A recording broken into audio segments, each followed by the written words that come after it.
CDS-ari buruz hitz egitera gatoz. Eta horretarako gustatuko litzaidake aurrekari bat jartzea. 20. mendean, erdialdean, gutxi gorabehera, Jim Campbell estatu batuarra lanean ari zen Guaianako Amazonian urrea bilatzen. Bere lantaldeko batzuk horretan ari zirela gaixotu intzitzaizkien malariaz.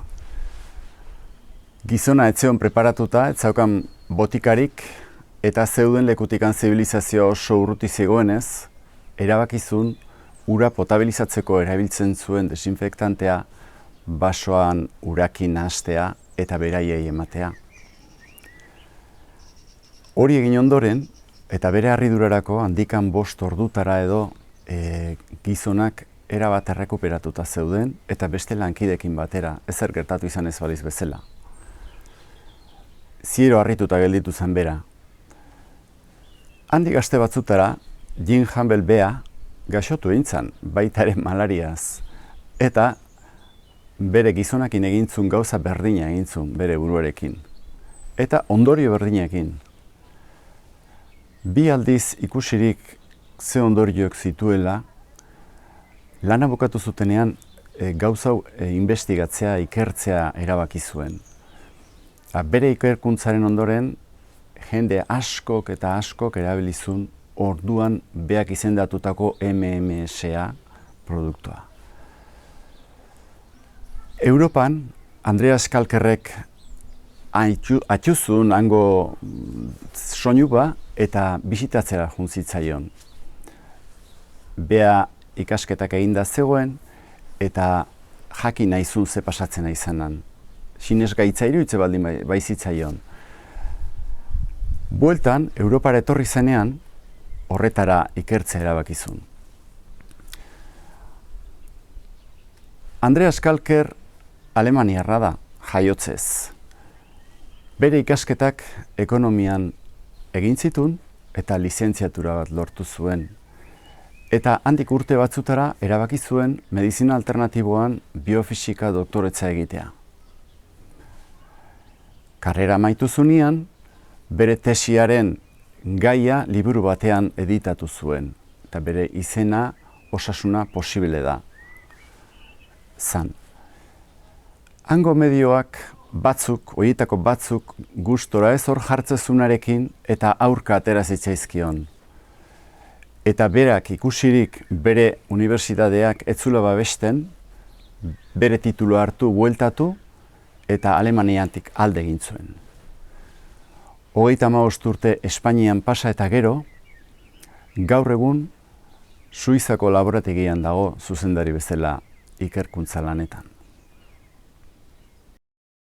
Andreas Kalkerrek bere ikerkuntzaren ondorenen zabaldu zen bere CDS-a egiteko modua eta interneten jende asko hasi zen publikatzen gauzak, bakoitzak bere erara, eta nunbait Andreasek ikusizun beharra hori dana ordenatu behartzala, ze bestela Euskal Honen bukatuko zuenez, eta hori ordenatzeko pentsatu zuen dana biltzea liburu batean eta hainbat gaitzetarako protokolo zehatzak jarri. Ez dakit zenbat egongo dira, baina 100 gora badaude. Eta dana dago bilduta liburu honetan osasun debekatua izena duena. Bere garaian, CDS-aren patentea humanitateari utzi dio eta edozeinek inongo arrisku eta delituik egin gabe prestatu dezake. Beti ere behar diren prekauzioak erabilita noski. Horretarako ondo informatu eta ikusi zer egin behar dan. Eta noski gaixo baldin bazaude beti ere zure medikuaren gana joan.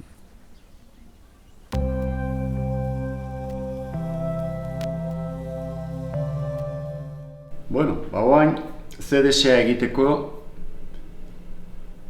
behar diren gauzak esango dizkizuet. Alde batetikan ur destilatua behar dugu.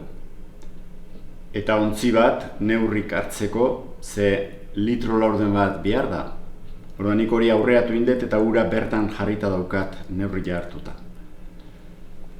Ontzi bat, CDS-a egingo dugun lekua izango dana. Hermetikoa behar du izan eta kristalezkoa. Metalezkoa ez, zer metalak reaktiboa egiten hasten danean lana oksidatu dezake eta CDS-a hondatu egiten da. Jeringila baten karkaxa behar degulako neurtu 5 mililitro bai klorito de sodio eta bai aktibadorea oso neurtuta joan behar du. Eta txupito ontzi bat zeren hemen egingo du reakzioa. Orduan, abiatu ingo gera.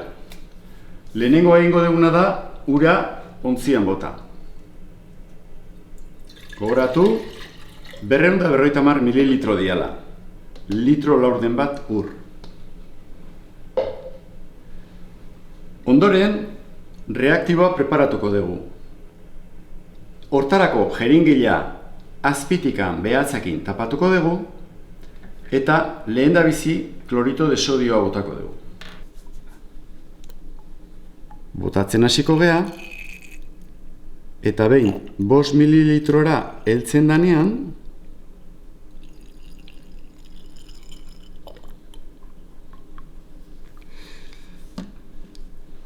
ustu ingo dugu.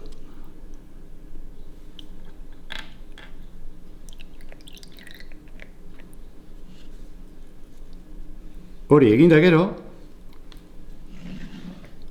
aktibadore hartuko dugu eta gauza berdina egingo dugu. 5 mililitro botako ditugu.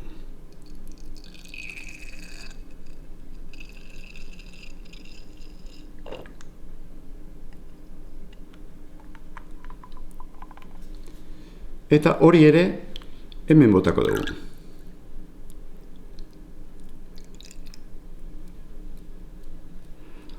Bueno, ikusten dezuten bezala, segitutik hasten da kolore aldatzen, eta kolore aldatzen nahi dan, adierazten du erreakzio egiten ari dela ja.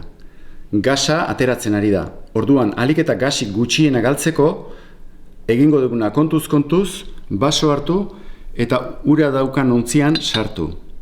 Beti ere, ontzia gainetik gelditu behar du ura baino. Ez du nahastu behar batek bestearekin. Eta kontuz ez irristatzeko itxe egingo dugu. Behin hau eginda, egin behar duguna da 12 ordutan leku ilun batean jaso. O armario batean, edo frigorifiko batean, edo olako leku berezirik espaldima daukagu, zilar paperakin, edo periodikoakin, edo trapo batekin, bakoitzak aldun bezala, erabat estali, eta ilunpean euki denbora guzti horretan.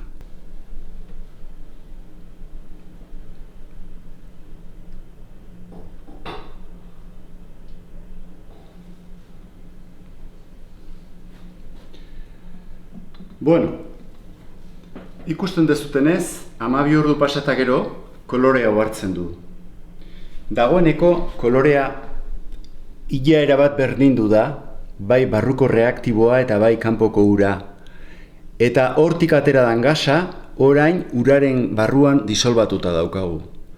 Beraz, CDS-a izango dana, barruan dagoen ura da, ez txupitoaren gelditzen dan ondarra. Ontzia ireki, eta hau ustu ingo dugu. Nola desinfektante hona dan, bota dezakegu arraskati bera edo nahi izan ezkio jaso.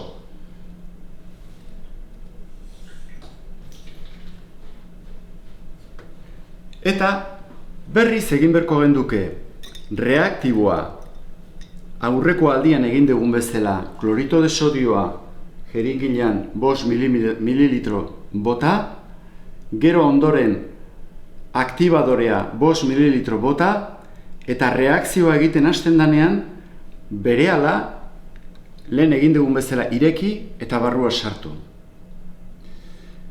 Denbora asko jungo litzaigurke hori dana egiten, eta nik hemen prestatuta daukat beste bat,